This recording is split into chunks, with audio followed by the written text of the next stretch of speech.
Welcome back to the Cardboard and Cotton Podcast. Today's episode will be on JaVale McGee, NBA legend. Thank you all so much for tuning in the past few episodes and just for impacting my life in a way that I wasn't expecting. Obviously, we're still a very small project, but it just means a lot to have people like you all watching and engaging in the content that I'm creating and just showing the appreciation for it. It means a lot, and I really do appreciate it. So thank you all, to you all out there. JaVale McGee was born on January 19th, 1988 in Flint, Michigan. He is also known as Pierre, the Big Secret, the Great Adventure, and Big Daddy Wookie. Pierre is his rapper name, so he produced a few albums. He has a studio in Inglewood, California, where he makes some music at. I'm not sure about the Big Secret or the Great Adventure, but Big Daddy Wookie is an epic nickname, and I appreciate JaVale for donning that for us. He plays center. He is 7 feet tall, 270, and has over a 7-foot, 6.5-inch wingspan. He is the son of Pamela McGee and George Montgomery. Pamela McGee being a USC and women's basketball legend. She played with Cheryl Miller, winning 2 NCAA championships in the 1980s. George Montgomery, though, was drafted in the 1985 draft in the NBA. Second-round selection for the Portland Trailblazers, but unfortunately did not play for them or in the NBA. In high school, JaVale attended 3 different high schools. The first being Detroit Country Day in Beverly Hills, Michigan. The second, Providence Christian in Fremont, Michigan. And the third, Hills Franciscan in Chicago, Illinois. For college, he attended the University of Nevada from 2006 to 2008 for 2 seasons. He did start his sophomore season, where he led the Western Athletic Conference, the WAC, in blocks per game with 2.8 and blocks in a season with 92.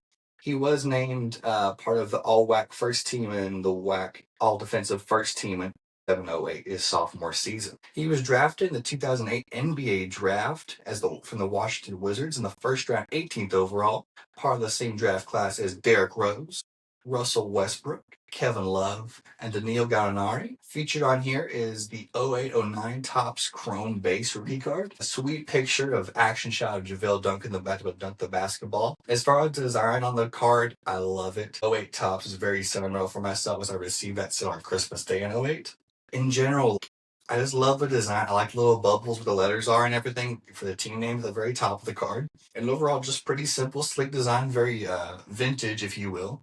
Moving into his rookie season, nothing too crazy of note. His rookie season did play in 75 games, started 14 of those. As the cards featured, you have your 08-09 Fleer with the 86-87 retro rookie throwback, and which is an homage to Jordan's rookie year. And some of those cards are some of the most sought-after cards, especially Jordan's rookie, of course.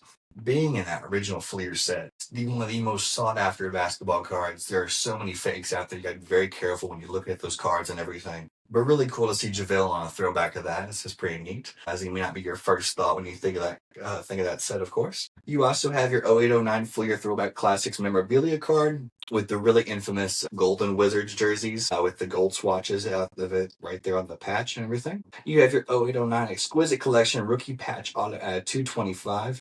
Very chunky patch and really very condition sensitive card. Really cool to see a nice little JaVale signature right there. So moving into the 2009-2010 season, his second season in the NBA, you do have his 09-010 Topps base card. I like the little block. Looks like a Bucks player.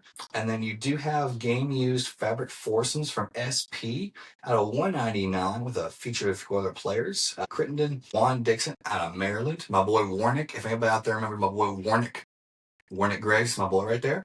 Caron Butler. Quick side note about Caron Butler. Tony Romo and him were both, former Dallas Cowboys quarterback Tony Romo, were both in the same recruiting class for college basketball. And Romo obviously chose football and Caron chose basketball, but really cool to see those two are high school basketball stars, the different paths they chose for as far as their sports careers and everything. It's just really interesting. Heading into the 2010-2011 season, the Wizards did draft John Wall first overall that season, which led to some of those cards being made with him and JaVale, featuring the dual auto of the gold autographs out of playoff contenders out of 49 with John Wall, and the base, of course, as well, the playoff contenders as well.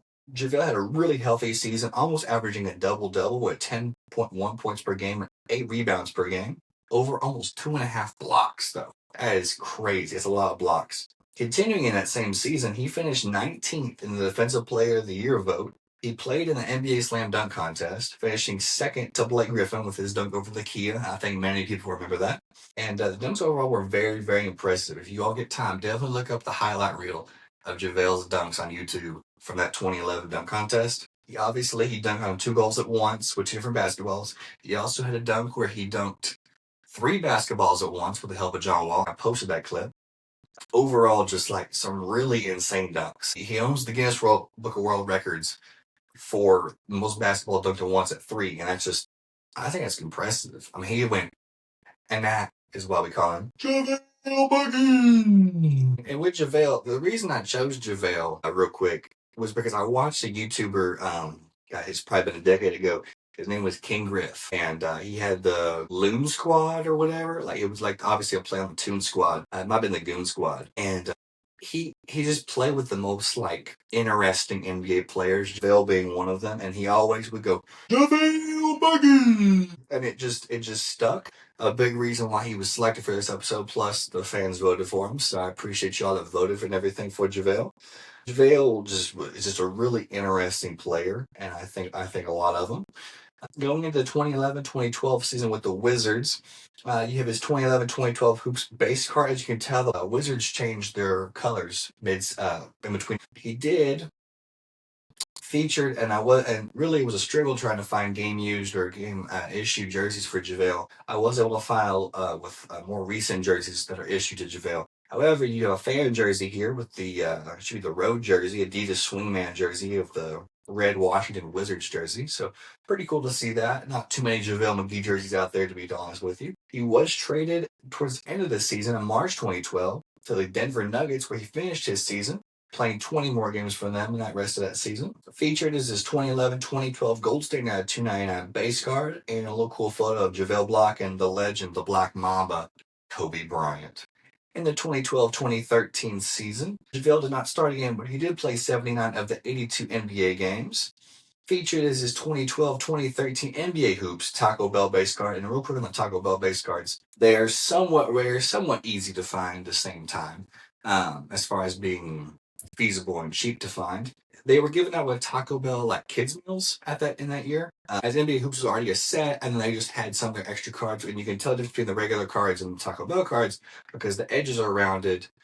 So pretty cool to find that. You also have this 2013 Immaculate Quad Jersey relic with Ty Lawson, Kenneth Faried, the Manimal, and Andre Iguodala. Death beam pouring towards Earth. Who do I want to take the last shot? Andre Iguodala. You also have his 2012-2013 Elite Turn of the Century die cut auto. Pretty cool card, nothing too crazy. But just really nice to see some of the different variations, especially with the Denver light blue colorway at the time. Very pretty, very nice. I really like that. I think it really matched with the cards well. Heading into 2013-2014, Vale's season was cut very, very short as he had a stress fracture in his left tibia in early November. So unfortunately, he only played 5 games that season. But you do have a cool card featured in an Adidas jersey as well. 14 Crusade Blue insert. I think looks like Griffins in the background. It might not be, but the Griffins in the background look pretty cool with JaVale and the light blue Nuggets jersey in the front. That's pretty cool. And then you have the fan jersey as well, the Denver 34. Moving into 2014-2015, JaVale will still come back from that injury. Did not play a whole lot with the Nuggets at the time. He does have a 15 Select Premier tie-dye shield die cut out of 25. Very, very pretty card. I really think Select die cuts they're just hard to come by, especially in that era of good players, and JaVale definitely being one of those. You also have your 2014-2015 Spectra Red die cut, also at 25, and a nice little photo of JaVale before a Nuggets game in the pregame warm-ups as national anthems likely being sung. Overall, just really cool card. I like how the color pops. Spectra is going to be a thicker stock on the card, so it's a little thicker.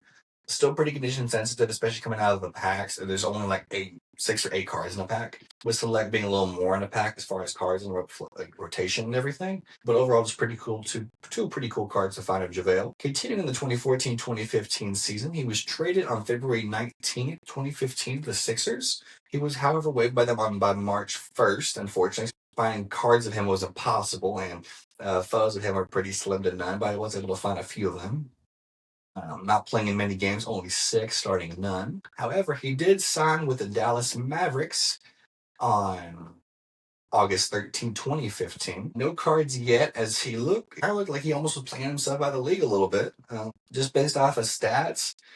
And just, it didn't help that pretty much everywhere you looked on TNT, you had Shaq always calling him Tragic Bronson, a little play on Magic Johnson on the Shaq to the Fool segments. And I do think that like the media kind of misportrays JaVale as just a dunce, a dummy. He doesn't get, he's not very smart, he's not very bright. But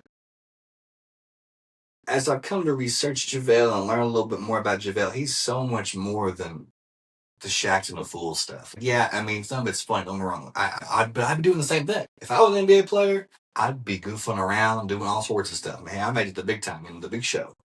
But JaVale, he's just seems like such a fun personality. It would be an honor to meet him.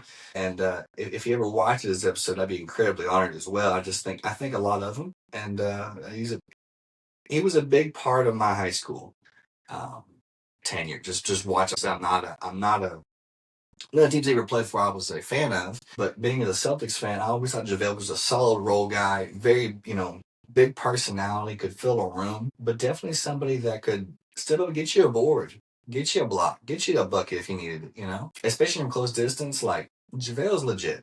JaVale is legit. So don't let me be misunderstood. JaVale's the man.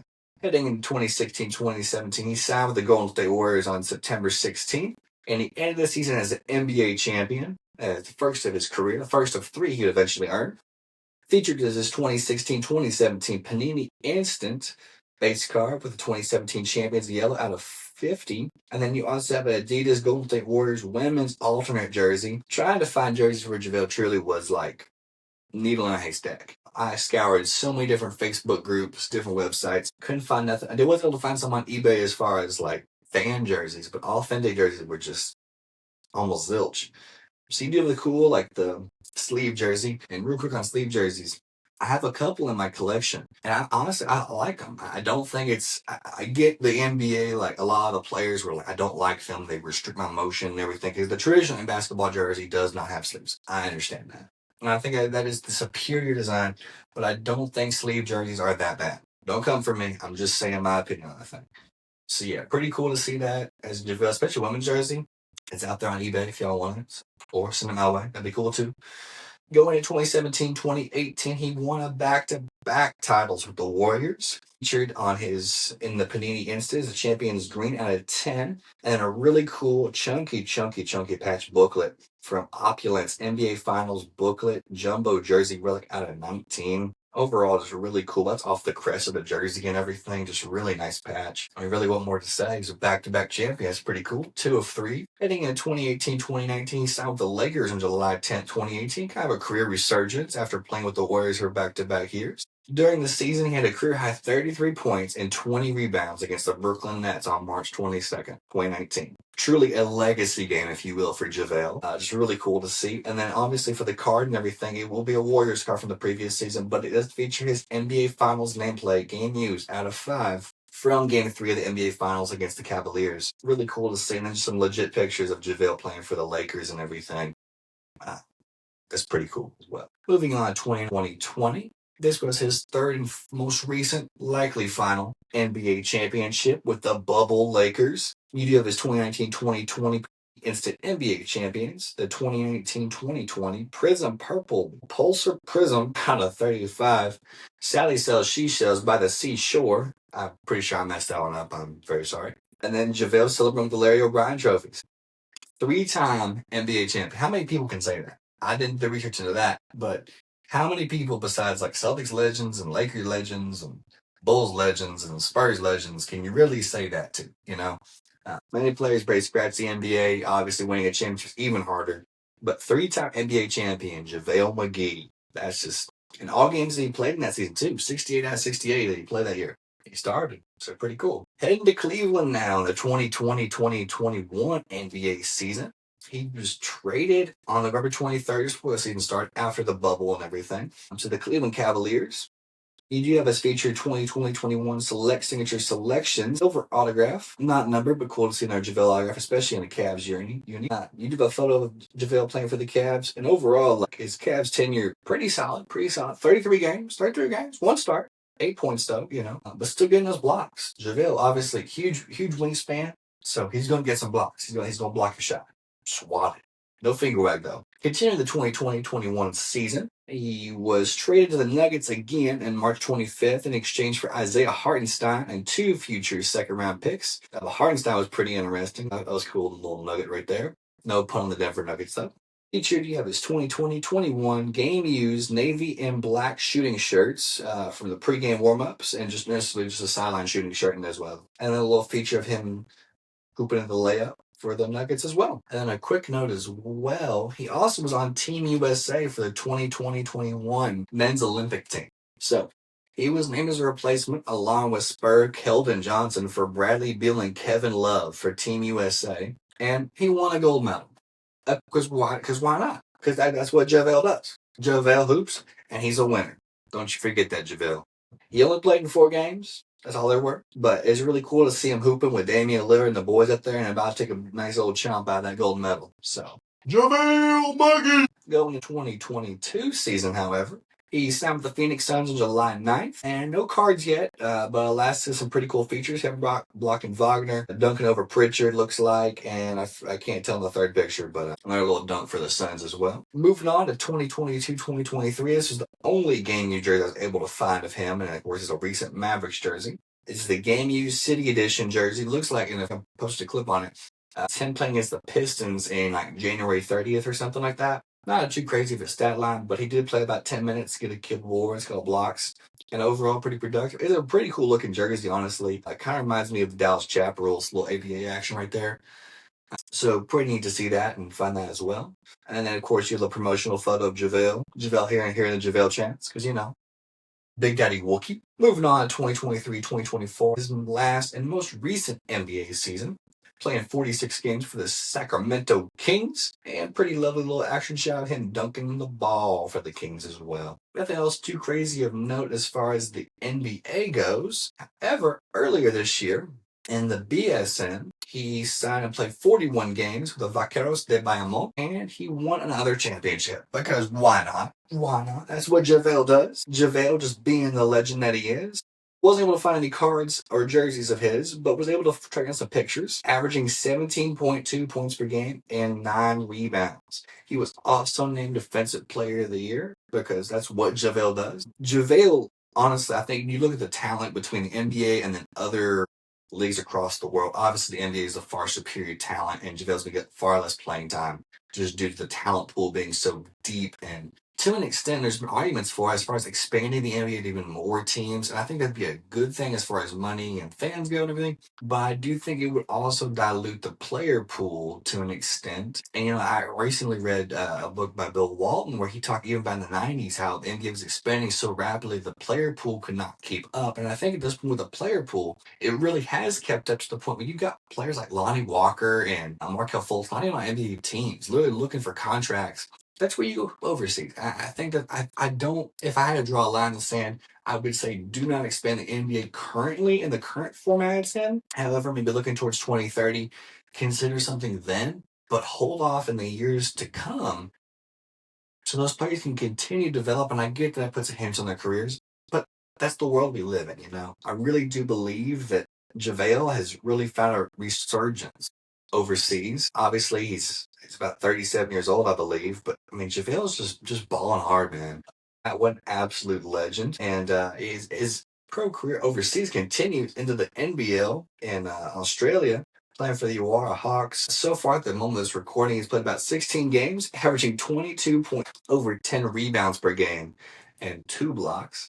No cards or jerseys enforced, but some cool action shots of him blocking a shot rather than getting a board and just showing some passion and energy. And you hopefully you've heard that from me too today. I love JaVale, man. I am a JaVale McGee fan for life. Just the energy, the passion, the intellect, the goofiness, whatever you want to label it as an outsider, JaVale is legit. Is he Hall of Fame worthy? I don't know. I don't know. In the Naismith basketball, I just don't know. I think if he continues to prove himself overseas, he's got more of a shot. And I don't think really has anything to prove, but just continues to impress. I watch him on Twitter, and I'm just like, this dude, he's just going at it. He's going ham. And it's just cool to see JaVale continue to shine. Continue to shine. Moving on, you got your sources, stats and information from his wiki page to Team USA, and then just some other notes and stuff as well, especially overseas notes. For the card sources, you've got your 08, 09, 09, 010, 2010, all the way through 2013-ish for cards as well. Cards from 2013 all the way until 2018 or so. Cards from the 2019 until most recently in 2021. Obviously, there haven't been as many professional cards of him not being in the NBA. And then for jerseys, you have your authentic jerseys up top and your fan jerseys down below. Not too many jerseys out there of JaVale, but if you ever catch me rocking a JaVale jersey, just know, ball knower. Ball knower. Yeah. So thank y'all for taking time to listen to the JaVale McGee episode today. I really do appreciate y'all big time.